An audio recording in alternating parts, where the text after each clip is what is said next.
Балалар, зәмзәгүл әжелерінің әдемі қиял, ғажайып ертегілерін тыңдаңдар.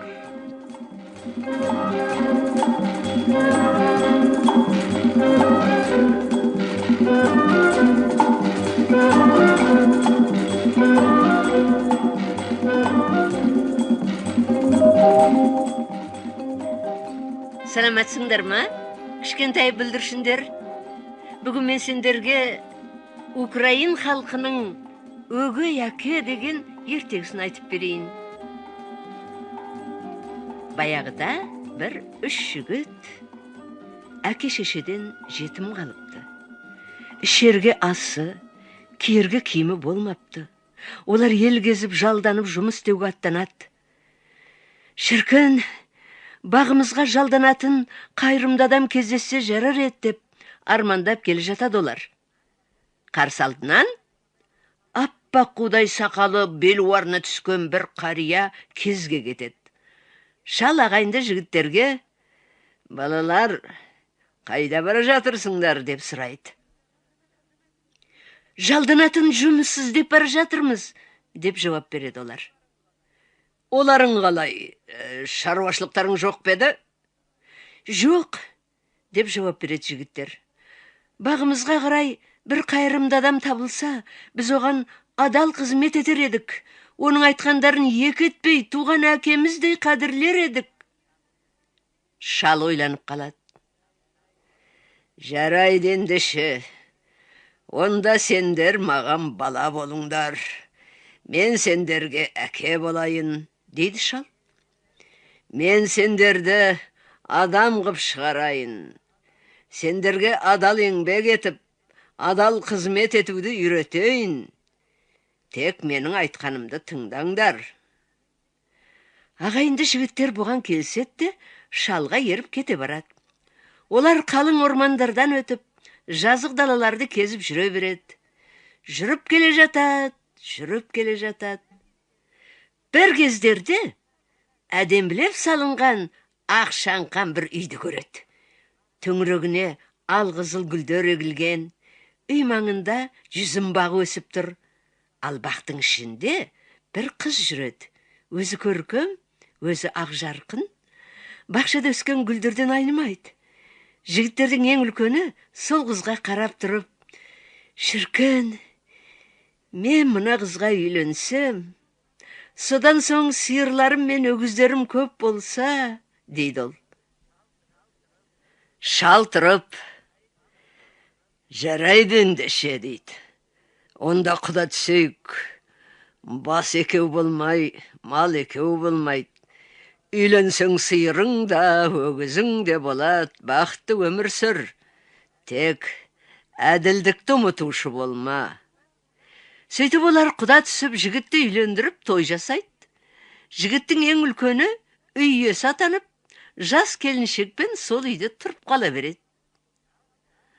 Ал шал қалған екінісімен бірге одан әрі жүреді. Қалың ормандарды, жазық далаларды аралап жүре береді. Жүріп келе жатады. Алдарынан бір жақсы ақшаңқан үй кезге кетеді. Үйдің жанынан бұлақ ағып жатады. Бұлақтың жиегінде диірмен орнатылған. Үйдің жанында бір бейтаныс сұлу қыз бір нәрсені істеп жатады. Шаруаға икемді көрінеді. Ортаншы жігіт қарап тұрады да: «Шіркін, мен осы қызға үйленсем, оған қоса мынау диірмен мен бұлаққа ие болсам, диірменге отырып алып, онды тарта берер едім, сөйтіп жақсы тұрмыс құрар едім», дейді. Сонда шал: «Жарайды ендеше ұлым, қалағаның болсын», дейді. Олар үйге кіреді. Қызға құда түсіп, үйлену тойын өткізеді. Сөйтіп ортаншы жігіт те үйленіп, үйде қала береді. «Ал ұлым, бақытты өмір сүр, тек әділдікті ұмытушы болма», дейді оған шал. Сөйтіп, ең кіші ұлымен өгей әке одан әрі жол жүреді. Келе жатса, алдарынан бір ақ лашық үй көрінеді.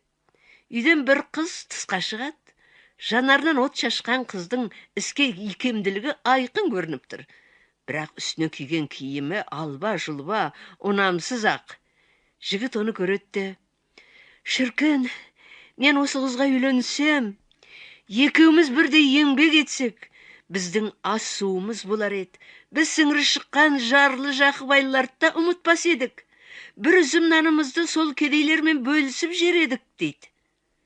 Сонда шал тұрып, жақсы балам, солай етейік.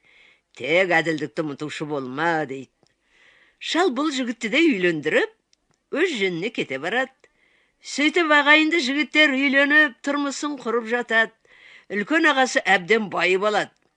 Өзіне жақсылап үй салып, ақшаны да көптеп жинайды. Сол тапқан көп ақшаны одан әрі молайта берсем деп армандайды. Ал кедей адамдарға жәрдемдесу хақында тіпті ләм-мем демейді. Соншалық надан болады. Ортаншы жігітте ауқатты тұрмыс құрады. Оған тіпті кедейлер жалданып жұмыс істей бастайды.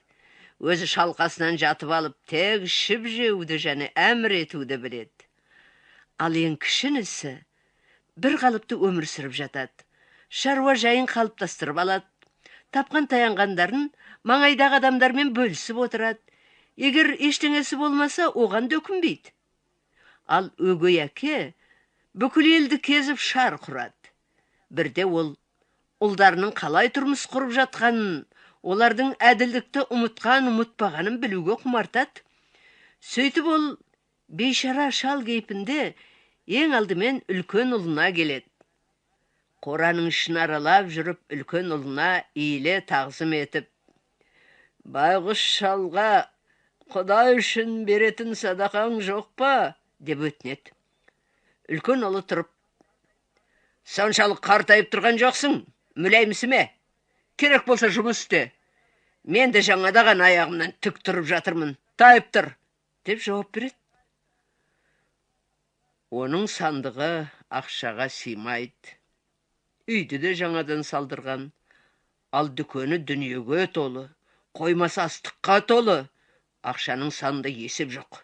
Сөйте тұрып, шалға көк тиын садақа бермейді. Сөйтіп шал құралақан кетеді. Үйден шамамен 1 шақырымдай ұзап шыққан соң, шал дөңеске барып аялдайды да баланың шаруашылығына қарайды.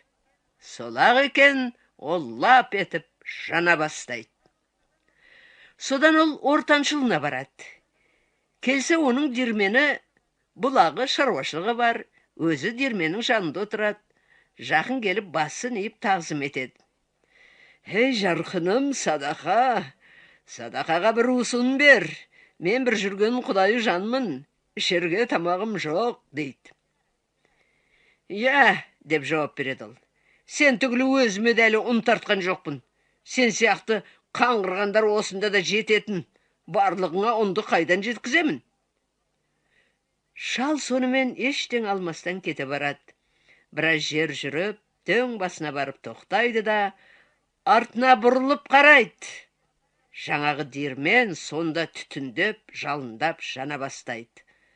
Шал енді ең кіші ұлына келеді. Ол кедей тұрады. Үйі жатаған ғана келген, бірақ іші жинақы екен. Ей, қайырымды адам, бір үзім нан беріңдерші, деп жалынады. Жігіттің ең кішісі, үйге кіріңіз атай, сізге дәм беріп, мейман етеді, және жолыңа да азық-түлік береді, дейді. Шал үйге кіреді, келіншек оған қарайды да, үстіндегі киген алба-жұлба киімін көріп, оны аяп кетеді. Шоланға шығып, шалға көйлек, шалбар әкеліп береді. Шал оларды киеді. Шал көйлекті киіп жатқанда, келіншек оның кеудесінде үлкен жара бар екенін көреді.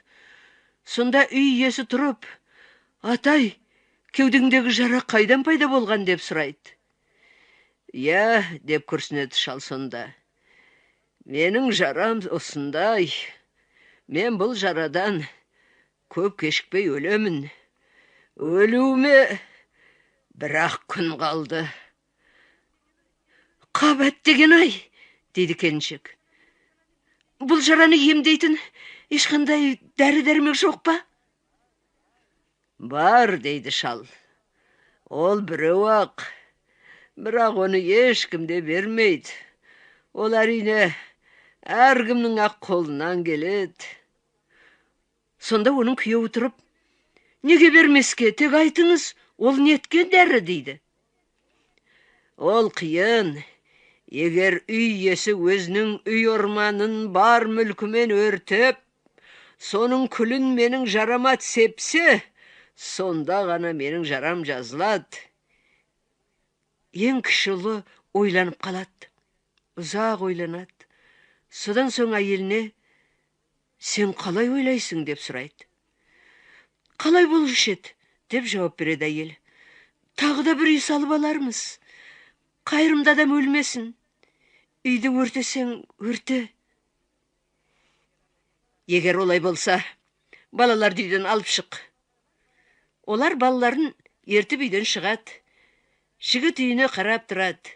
Өзінің адал еңбегінен тапқан дүние мүлкін өртеп жіберуге іші де қимайды. Ал шал одан да қымбатты.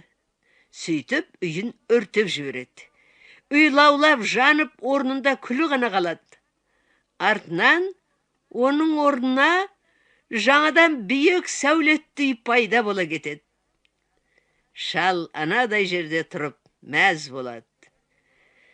Көріп тұрмын, ұлым, дейді шал. Ағайынды 3 жігіттің ішінде бір ғана сен әділдіктен таймапсың. Бақытты өмір сүр. Сонда ғана жігіттердің ең кішісі өгей әкесін танып, оған тұра ұмтылады. Ал шал сол сәтте көзден ғайып болады.